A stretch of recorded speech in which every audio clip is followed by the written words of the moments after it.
And that's exactly what it means to Neil Mellett to score in the West Lancashire derby. Goals, right, just while we're on goals, because you're saying you scored. Can tell he's a striker, can't you? You nearly scored 50 in your career. You scored a lot of ones for North End. You never scored 2. There was 2 games in your career. Man City away, where you scored 2 goals in the game. Man City away, 88. Who was that for? That was for Shrewsbury. And who was the other? I don't think I scored 2 in another game. You did. And it was for North End. I'm wrong. You did score 2 in the game for North End at Deepdale. Did I? In 1996. Oh, because I thought my only one was I scored 2 at Main Road before they pulled for Shrewsbury. I remember that we won 2-1. 2 for North End at Deepdale against Luton, 1996. Wow. Well, there we go. They can't have been that. I can't even remember. The goals can't be that. I need to get them more footage. Footage of them. I'm sure the lads will dig out the footage. Yeah, I hope so. Talking about the transition, you said that actually it was probably easier than you thought going from player to manager. So what were some of the biggest challenges that you faced when you became manager of North End? I think that there was a change. I think the playing style was what needed to be changed from John to Gary a little bit. I think there was a bit of that where the players were ready for a break. I'd known that because I was involved in it and could hear them and what they wanted. They wanted a bit more freedom in their play and how they wanted to play. And we had good players, and Gary had brought in good players, and as you know, we went on then to bring in lots of other good boys, young boys from Man United, etc. So at that time, there was a really good foundation.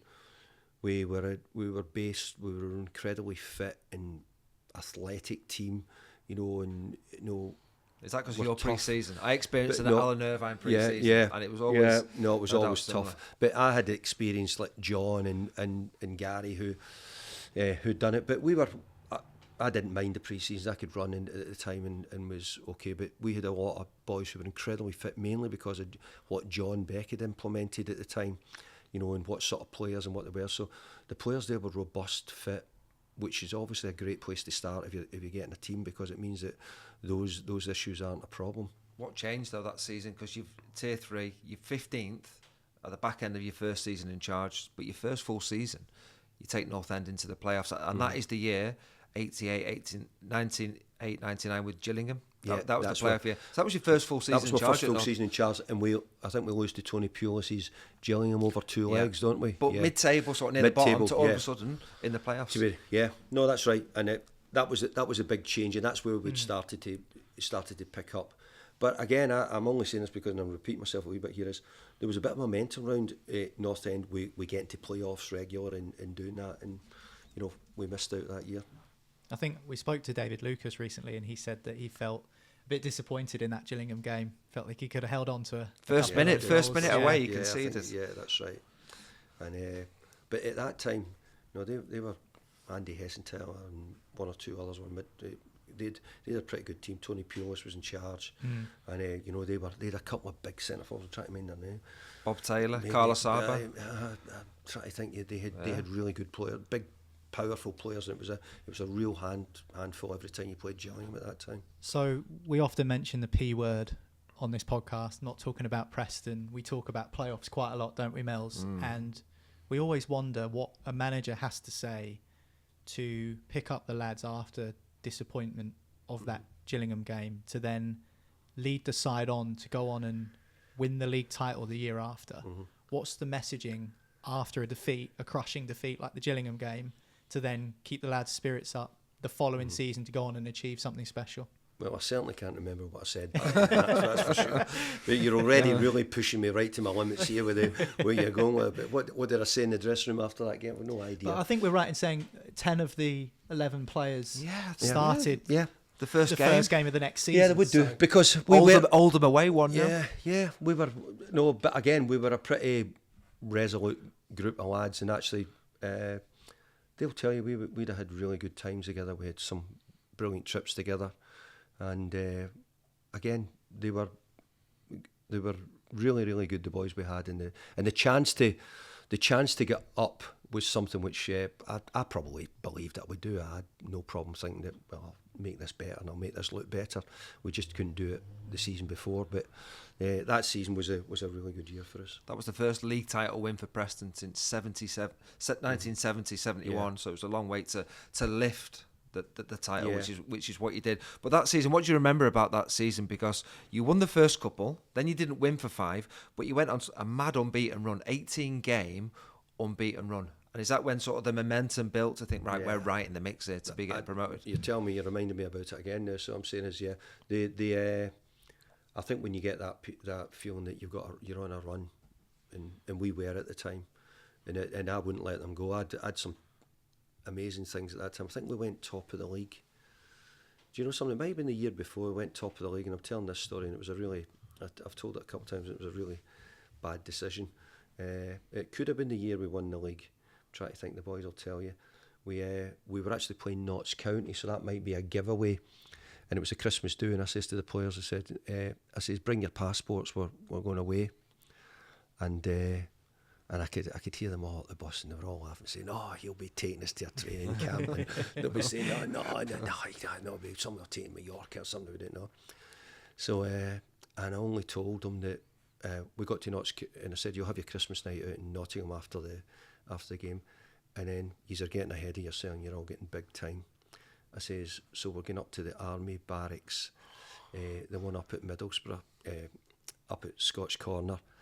And I had gone up the week before and done a recce on it, and I'd said to the officers there, I want those woolly blankets, the ones that are dead, where itchy. They were in bunks and that. And I took them up.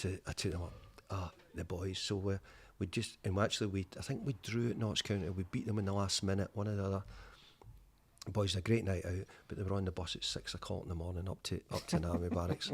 So if you think of the things, but I'm saying, you're getting above yourself. They're getting big time. So I took them up, and actually Griggs at the time was Griggs came to see me, but the players were saying, he's saying, "Oh, come on, boss, get us out of here." But the boys were running with logs and carrying and running and that, and that was a big mistake in my managerial career, but they're the things you learn on the journey. You lost at Notts County away in the season you got promoted, 1-0. That might have been the one. But in that big unbeaten run that I'm saying, you beat Blackpool 3-0. Yeah. That was a different game, wasn't it, for North End to play against Burnley? But Blackpool was a big one. To beat Blackpool at the time, and it still is. Let's be fair, Blackpool Preston's still a big derby now. It's David Moyes who's going to take it. David Moyes has scored a fantastic goal from Preston North End. A terrific free kick. He's hit the woodwork twice. Third time lucky for David Moyes. Preston North End 1, Blackpool 0. Don't want to get too cavalier, but this is good. They're playing the ball around well. Oh, what a ball. Mark Clapperton. It's going to fall. It's 2-0. Mark Clapperton has made it 2-0. Following up his own shot. And North End have got a crucial second goal. Preston North End 2, Blackpool 0. Alexander taking it on with checks and plays it wide to Mark Rankin, who's been very wide this half.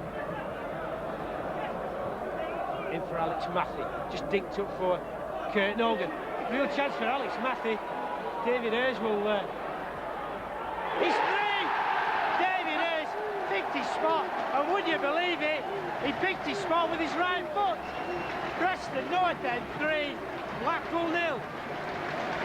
Well, again, a super finish. And it was always a big thing to try and beat Blackpool, because they were ahead. We were catching them up. They had been ahead of us for quite a while. They were relegated that season. Well, just to add that. Just to add that.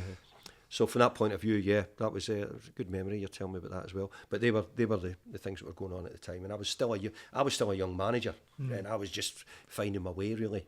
But the players were doing a great job at the time. So you mentioned that. Are there other things you learned from your time when you were in charge at Deepdale that maybe you've still used recently, like at West Ham or at Everton or any of the other clubs in between? I think you learn by your experience. I just told you about a trip was a terrible decision, a wrong choice, and I ended up pulling the boys away a day earlier than I thought they were going to be. We'd done a day and a half or so up there, and I says, oh no, I need to get them out of here, I'm not doing it. So you do things in your career, so managers can make mistakes as well and don't always get it right. Because are you kind of balancing then, if I keep them there too long, they're going to just basically hate me, they're going to lose trust in me, you have to kind of weigh it up. What I found is I let them go into the area where the mess where they could drink. The boys were drunk that night as well. I thought, my goodness, I was only letting them out one night. No, this was 2 nights. I'm saying, I'm getting them out of here. But they were, to be fair, the players will probably tell you the story sometime as well if you ask them. It was we got them out eventually, but they were up running. But that was me at the time trying to find ways of keeping the players not going to think that, hey, we're doing well here and this is all easy. Who are you asking for advice? Because I've seen previously you've mentioned Walter Smith, Sir Alex Ferguson. Yeah. As a young manager in the game, who are you ringing up and saying, am I on the right sort of lines? Yeah. Walter Smith was one I would speak to quite a lot, but Sir Alex when I needed anything, and I wasn't at that time getting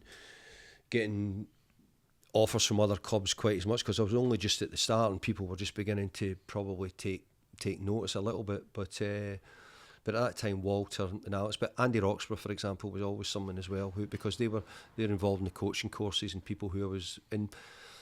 As I said right at the start, there were some brilliant Scottish coaches, terrific, who were great with the players, great with the young coaches like myself.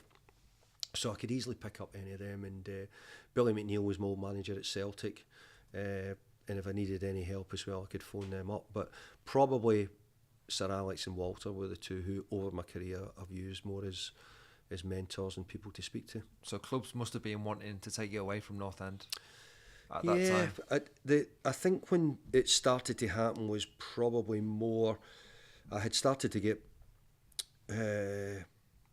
maybe that year, maybe the year we got up. I think it was probably the year after where it probably started to get a few. Sheffield Wednesday were a Premier League team. Had asked me would I take the job. Southampton had met me to become the manager of Southampton. Nottingham Forest. And it sounds terrible because it sounds as if you're going behind people's back, but I wasn't. And in the end I was really loyal.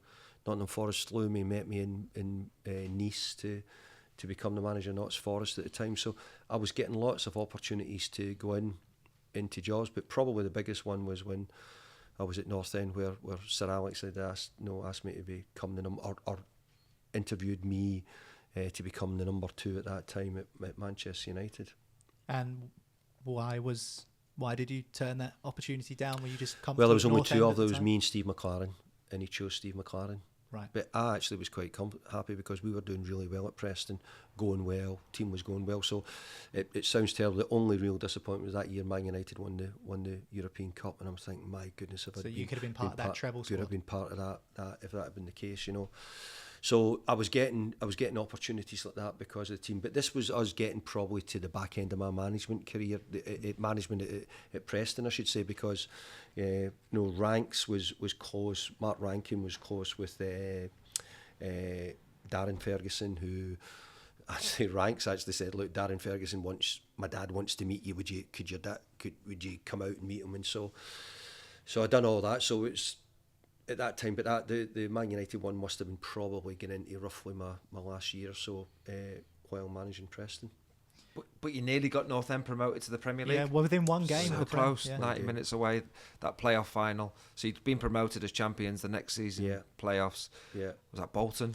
Yeah, it was Bolton. And if you think of, I was saying, it's only Ipswich, only Kieran at the moment who I think has gone and done it recently because I had got up. Could you do the other step? And we lost in the final to Bolton against Big Sam. So, but I think for the Preston supporters of that era, that probably the Birmingham City night would probably be the night where most would remember. Winning on pens. Winning on pens. The work we done and how we prepared and all the things to do with it, and to try and get myself a result. And in a way, I remember. In many ways, the night after it, as you'll know, because you've been a player yourself, the night after was just unreal. Squires and everybody was out, and it was just an amazing night in the whole city of the town.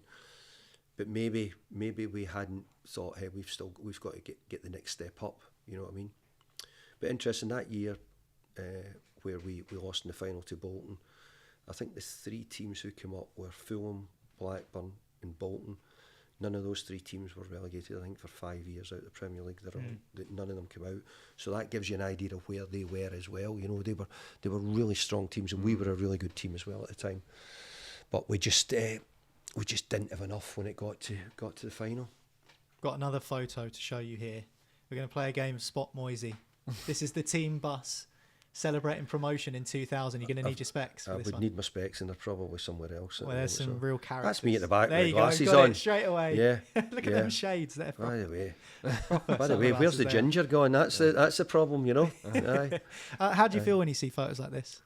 They were great. That was coming through the town and getting up to the buildings in the centre. So no, they were great. We had great times with really good players, and by that time they were all on board. And it's a thing when you're a player and you've got a win and you want to be part of it and you want to stay and you're sort of trusting the manager and you're believing in what's going on, and you're not stepping out of line. You're having great times, but you're not stepping out of line. The players were terrific at that time, really were. And Bryce and Griggs, and I think Bryce was probably gone by that time, but Griggs certainly, and Ranks and the boys who were involved in that group. Mel's has got the numbers there, but 234 games in charge of North End. You took the club when they were in a relegation fight in League One to within a game of being a Premier League team. How much pride does that fill you with, and how much of an impact has North End had on you and your life and your career? Well, that's why I feel as comfortable going back to Preston as I do at any club, because I think I'm accepted there for what happened and the efforts that were put in. And sometimes at clubs it doesn't always that way. You know you've not done as well, or you've not played as well, or you've not managed as well as maybe people expected. But Preston, I think most people there would accept that the period I'd been there was a good period. I do anyway. I think it was a great time. We came so close. And actually, when we missed out at Cardiff, it was probably the next year which probably was hurting me more, because when we missed out, teams wanted our players. So John Mackin was sold to Man City. We were starting to lose other players, and it wasn't that because we've been there and you'll know what I'm talking about. It's the players wanted to go to the big league. They wanted to play. There was obviously more money at stake. And there was nothing wrong with the players doing that, but it was meant us having to try and find a way of rebuilding and getting that team back together again. So and we had a little bit of a struggle when we come back, when we started at the start of that next season. Not too bad, but it was always going to be a tough ask to try and do it again. Preston have had 2 title wins in 50 years. You were player for one of them and manager for the other. Significant impact, that, isn't it? Incredible. Yeah, I didn't actually know that. So look, Preston to me is probably the club which I hold greater, because it looked after me so when I was young, gave me a chance. You know, I told you about the owners were great to me, that they gave me an opportunity to manage when I was young, trusted me. And the calmness which was surrounding it, I've got to say as well, the support were so good at the time as well. But the support was growing because they were beginning to get much greater feeling that, hey, we're getting closer to Neil this. Mellor scored. Preston take the lead. And that's exactly what it means to Neil Mellor to score in the West Lancashire derby.